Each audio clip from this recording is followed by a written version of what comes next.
Le premier livre des Chroniques, chapitre 21.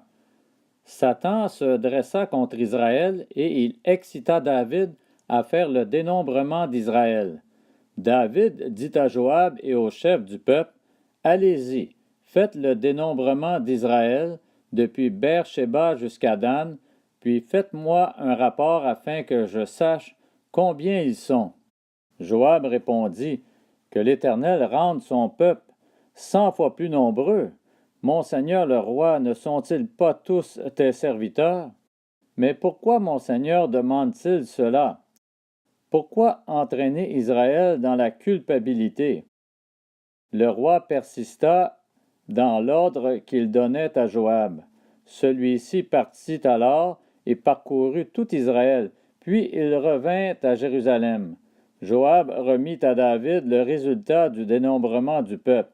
Il y avait dans tout Israël 1 100 000 hommes aptes au combat, et en Juda 470 000 hommes aptes au combat.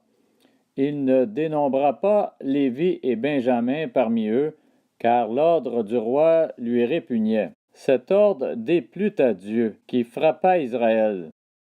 David dit à Dieu, « J'ai commis un grand péché en agissant comme je l'ai fait. Maintenant, veuille pardonner la faute de ton serviteur, car je me suis vraiment comporté de façon stupide. » L'Éternel adressa la parole à Gad, qui était le voyant de David. « Va annoncer à David, voici ce que dit l'Éternel, je te propose 3 fléaux.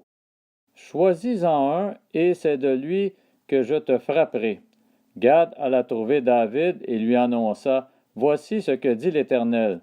Tu dois accepter 3 années de famine, 3 mois pendant lesquels tu seras détruit par tes adversaires et atteint par l'épée de tes ennemis, ou 3 jours pendant lesquels l'épée de l'Éternel et la peste seront dans le pays, et l'ange de l'Éternel portera la destruction dans tout le territoire d'Israël. Vois maintenant ce que je dois répondre à celui qui m'envoie. » David répondit à Gad, « Je suis dans une grande angoisse. Il vaut mieux tomber entre les mains de l'Éternel, car ses compassions sont grandes.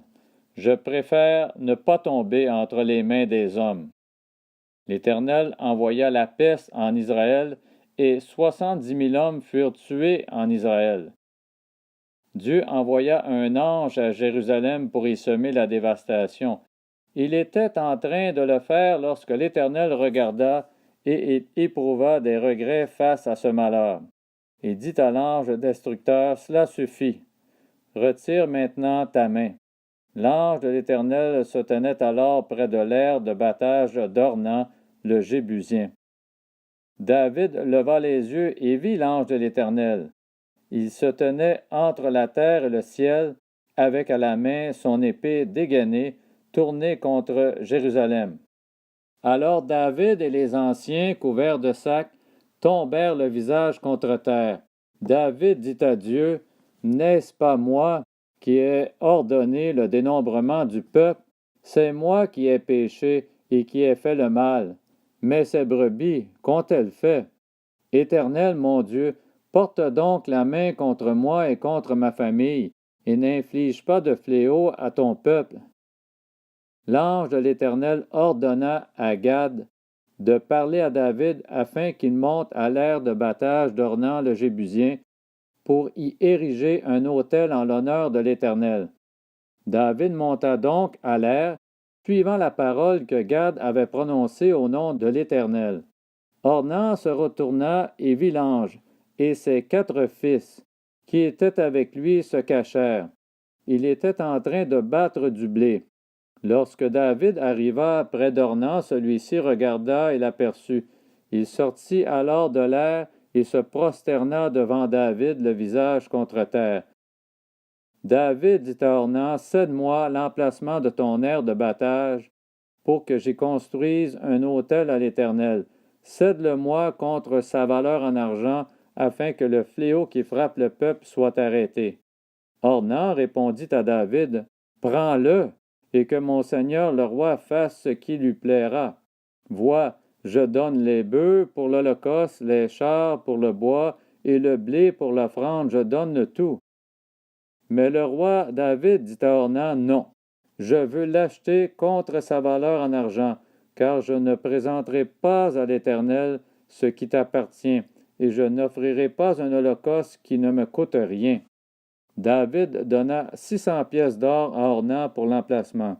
Il construisit là un autel en l'honneur de l'Éternel, et y offrit des holocaustes et des sacrifices de communion.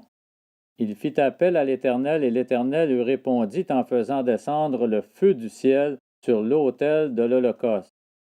Alors l'Éternel parla à l'ange qui remit son épée dans le fourreau. À cette époque-là, voyant que l'Éternel l'avait exaucé dans l'aire de battage d'Ornan le Jébusien, David y offrit des sacrifices. Le tabernacle de l'Éternel, construit par Moïse dans le désert, et l'autel des holocaustes se trouvaient alors sur le haut lieu de Gabaon. Mais David était incapable d'y aller pour chercher Dieu, parce que l'épée de l'ange éternel l'avait terrifié.